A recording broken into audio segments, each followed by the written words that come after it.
this in various points of your life, and I definitely want you to share a little bit about this pretty dramatic shift from corporate America into non-corporate America. Can you talk us through that? Yes. Okay. So have you ever walked out on a ledge on a cliff where it's going down into a valley and there's nothing there except like tumbleweeds and dust, and then you'd go, I'm just gonna jump. I'm just gonna go for it. Trust that it's gonna be okay. Yeah. Somebody's down there with a safety net somewhere. Well, that's what I did when I left corporate America, because I was in my 20s. I was, by the age of 25, I was already making 6 figures, and I lived in Oklahoma, so I was basically a millionaire. So I had it all, you know. I could have been with that company forever, and I could have made great money the rest of my life, and I would have been miserable. Because I just knew that corporate job, as great as it looked from the outside, as glamorous it was not fulfilling myself. So I had this, if you had 2 scales, at that time the scales of what I perceived as financial security was so much greater than my creative freedom and my personal expression. But then those scales, the minute they shifted, where I was like, I can't do something for money any longer. I have to explore and have creative freedom. And that's when I had to leave my job. So I left my job with not another job in place. I left my job, I walked away, and I said, I have no idea what I'm gonna do next. No idea. But I just knew that it wasn't that job anymore. It wasn't that career. It had to be something different. So how I experienced it within myself is my cup was so full with that career, I had to just dump the cup out and say, okay, Spirit, I don't know how, I don't know why, but I know there's something else here. And that is the biggest leap of faith I have ever taken in my life. And that was in 2007, so however many years, I can't do math very well, but I think it's 12 years later. It's 12 or 13 years later. But so it's been an amazing journey. But it's one of those things where people say, well, when you follow your heart, the money will follow. So I was following my heart. I walked away from my career, and I was following what life kept unfolding. Basically, the first thing that unfolded for me was the entertainment business, which was crazy because I had never in my life intentioned to be in the entertainment business. But it just kind of started happening, and it was really fun. And I was like, ooh, I love this. I love the entertainment business. And so I did all these really cool things in the entertainment business, which was great, but I wasn't making any money. Instead, I was just blowing through my savings at a very fast pace, and I wasn't making any money. So then I literally ran out of money. I mean, I thought my savings was going to last me a lot of years. It lasted me a few years. And I blew through my savings, and I went, oh, crap. Like, I gotta make some money, because this entertainment business is great and it's really fun and I love it, but it's not paying any bills. So that was one of those low moments to realize I had literally just blown through a couple $100,000 or more in a matter of a few years. And I was very grateful how I spent it, because it was such a delightful experience. But then I had no money, and I was like, well, what am I gonna do? So it's like I followed my heart. The money didn't just follow. The cash truck wasn't following down the street, in my creative freedom. But that's when I started coaching, because I kept asking the question. I'll never forget this. It's one of those defining moments.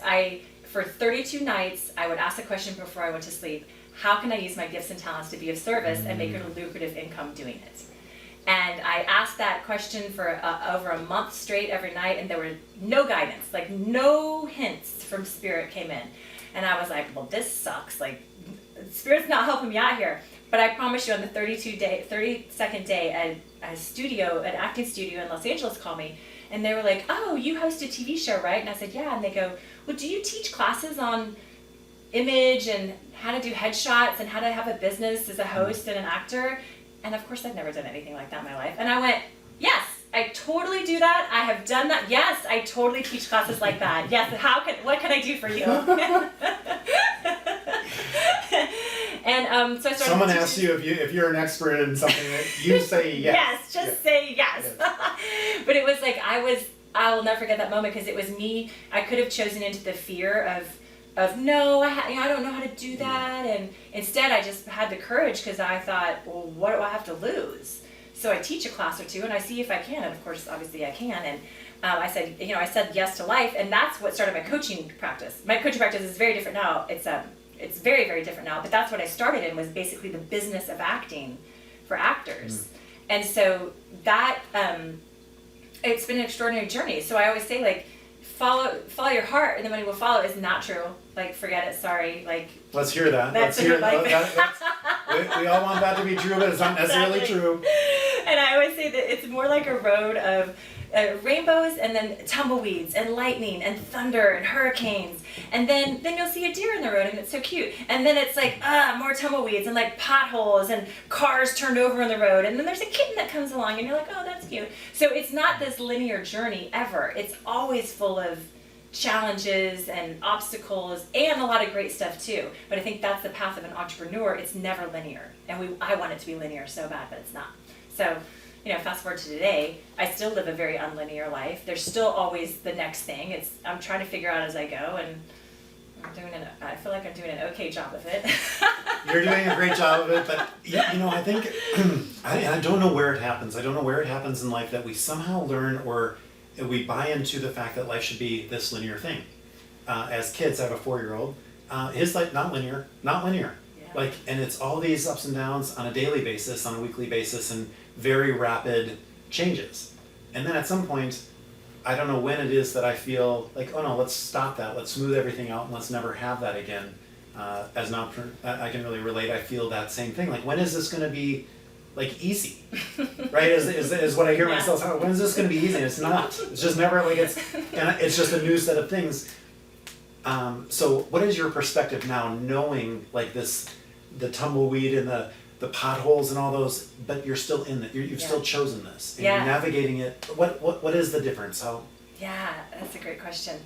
And I can see this reflected in my clients, especially my clients, well, because I work with a lot of coaches. I work with people all over the world. I work with men and women all over the world in different types of businesses, but coaches, real estate agents, lawyers, like I said, celebrities. So basically all those people are self-employed. So everyone that I work with has a non-linear business, including myself. So I see it all the time. I see the challenges. So people want this streamlined experience, and I always say, you've chosen into a career that is not stable. You know, you've chosen this. So what's important to you in this, and how do you make peace with the fact that it's not going to be, you don't make the same amount of income every month in really any entrepreneur job. I don't know any entrepreneur that makes the same amount of money every month. Yeah. Whether if you're at the top of your career, you're still up and down a little bit every month. It doesn't even matter. So it's like, oh, okay, well, if we've all chosen this, then again, how do I get empowered around it? Because if I sit here and I go, oh, gosh, it's such a roller coaster, and it is different month to month, and then I'm complaining, or then I'm in my victim state. I'm in a very unempowered state because I'm thinking this thing has power over me. Whereas if I shift that into an empowered place and shift my point of view, and this is what I always encourage my clients to do, of understanding that you are the co-creator of your experience, and you have dominion over everything you think and feel. Not over what you think, because thoughts just come in, but for sure what you feel. So if you can look at it, knowing, like, the peace for me is knowing I am in a nonlinear experience. Like, I have chosen this. So if I want safety and security, I need to go get a job for a company. And I'm not willing to do that because I'm not willing to give up my time freedom, my location freedom. You know, I see the trade-offs. I have to pay my own insurance, and it's very expensive. I could go work for a company and get insurance paid. You know, there's trade-offs. So I encourage my clients to look at, okay, we've all chosen into this. So why?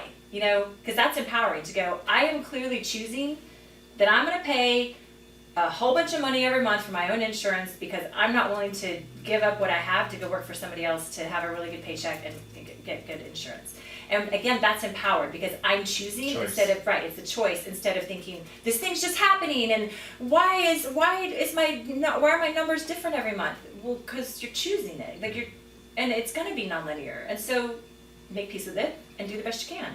I think this is because we do choose it for a reason, right? Whether it's the time or the creativity or the passion or whatever the case is, and then we hope that it also has no issues and no challenges and things. So, and that brings me to, I think, something that we were talking about before, that regardless of who we are and the success we've achieved, sometimes life throws curveballs.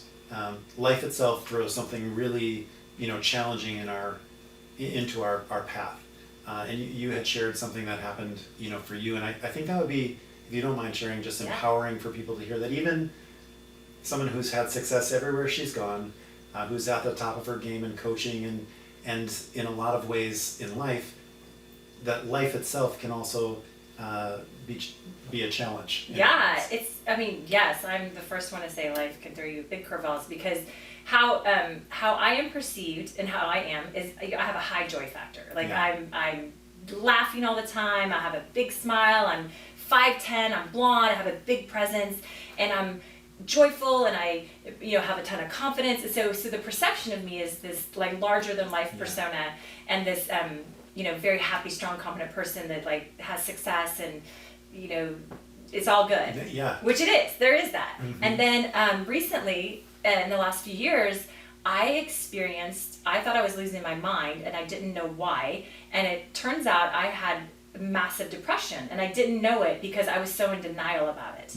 Because there were just days when I didn't want to get out of bed, and I couldn't do any work. I was just frozen and paralyzed and in my pain around this. And it was the most challenging time in my life, because I had never experienced anything like that. And it took a bat and knocked me out of my knees. And I didn't know what to do. It was such a horrifying experience, because for someone like me, where I was like, no, I'm a joy girl.